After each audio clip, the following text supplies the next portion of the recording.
No último roteiro, no Marizal, que a gente fez, que faz 6 anos já, o professor Sancler, lá do NAIA, da UFPA, que é um pesquisador que tem vários artigos, textos sobre o bairro do Marizal, inclusive quem quiser se aprofundar na história do bairro pode ler os textos dele.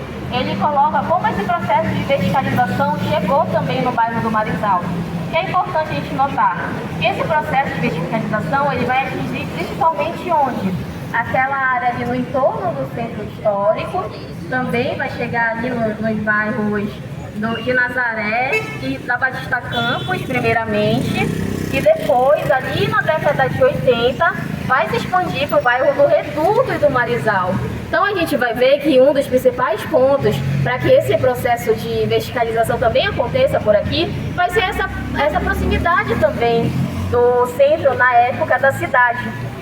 Por conta dessa proximidade com essa área mais central da cidade, o bairro do Marizal também vai ter essa expansão não somente do processo de verticalização, mas junto com ele vai chegar também um conjunto de serviços para esse bairro, tanto públicos quanto privados. Isso vai caracterizar também um outro valor do solo urbano no local.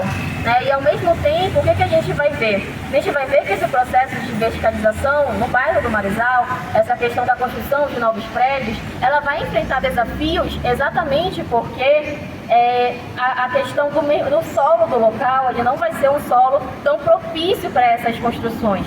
Então vai ser necessário também, naquele período, algumas técnicas que era um investimento mais caro, inclusive o Sancler coloca em um dos textos dele, que naquele momento, para realmente suprir e a gente ter algum lucro, os empresários terem o lucro que eles queriam, eles tinham que construir prédios de no mínimo 10 andares aqui.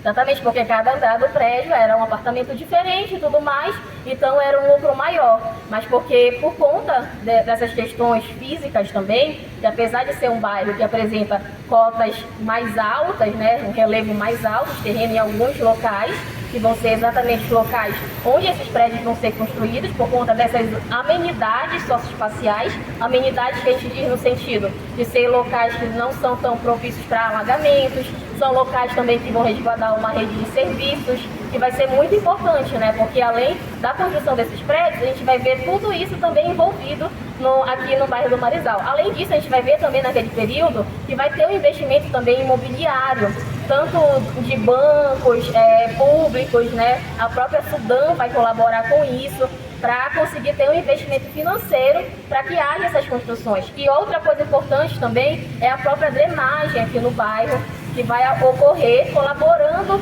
para que, enfim, chame a atenção desse setor imobiliário e promova esse processo de verticalização. Mas com isso, com esse processo de verticalização, a gente também vai ver uma certa expulsão das pessoas mais pobres desse bairro, ocupando assim as áreas de baixada, A gente vai ver também, quando a gente fala de segregação espacial, tem autores que pontuam como podem existir 2 tipos de segregação.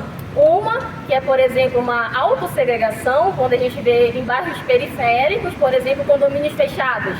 Às vezes a pessoa mora na Pratinha, mas ela vai morar num condomínio fechado lá na Pratinha. Isso vai ser um exemplo também de segregação no próprio bairro. Mas a gente vai ver também essa segregação forçada, que a gente também vai chamar de gentrificação, que é exatamente quando o solo ele tem um valor mais alto, e as pessoas elas são obrigadas a sair, tipo, também não conseguirem se manter no bairro. A gente vê alguns autores também pontuando como até mesmo as coisas básicas no Marizal elas vão ficar mais caras, como o próprio preço do pão, algumas coisas, enfim, como o professor Paulo também colocou, que ele não reconhece o bairro atualmente do que no período que ele viveu. Então isso é muito interessante da gente compreender. Além disso, tem uma outra questão aqui rapidinho falando, que é a questão das toponímias, A gente vem falando isso ao longo do roteiro, mas o que seria as toponímias? Seria esse nome dos lugares.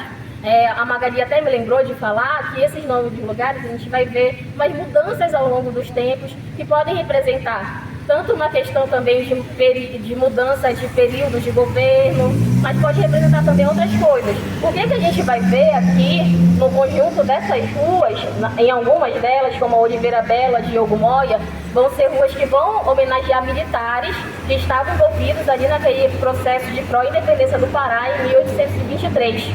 Então a gente vai ver uma grande homenagem de militares, principalmente, a Generalíssimo Deodoro também.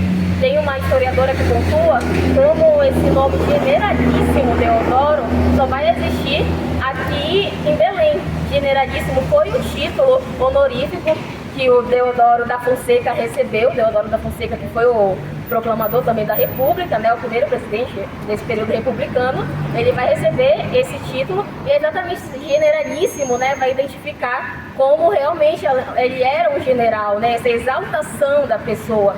Mas ao mesmo tempo a gente vai perceber também como essa questão das toponímias colabora na construção dessa memória oficial, de quem são essas pessoas que são representadas no nome das ruas, no nome das praças. Quando a gente fala também do monumento, né, enfim, que existe na Praça Brasil, que é um dos únicos que vai representar os povos indígenas na cidade. Então é muito interessante a gente fazer o exercício nesse sentido, para a gente conseguir compreender essa questão do espaço, da geografia da cidade. Então é isso, gente. Obrigada. Muito bem, Ana, muito obrigada. Só lembrando, generalíssimo por quê? Porque todo general que assumia um posto de comandante do país, né, era generalíssimo, né? Como ele foi o nosso primeiro presidente, né? E aqui era 2 de dezembro, lembra que eu falei lá no início?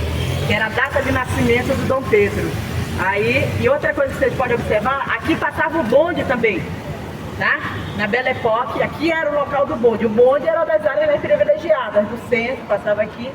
E para vocês olharem a questão do patrimônio, esse bairro não é protegido pelo patrimônio, né?